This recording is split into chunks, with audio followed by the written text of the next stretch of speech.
So sa simbahan, doon nagikasala ang pare, ug siya niingon ngadto sa mga kaslunon, ikaw talpulan, imo ba kining dawaton si talpulana isip timuhang, uy, niabot man gud nang usa ka babae og ni singgit og giina na pare. Padre, huno nga ang kasal!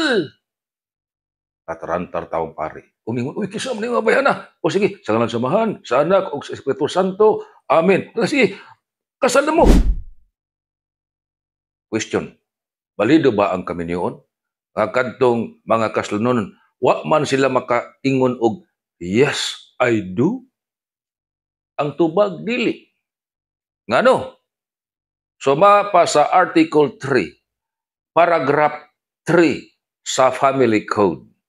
Usa sa giilang nga formal requisite sa pagminyo nga kinahanglan ang mga contracting parties, ang mga kaslunon, personal nga mo deklarar atubangan sa solemnizing officer o sa duha ka mga testigo nga sila mutando gayon isip asawa o isip bana sa ilahang kapikas.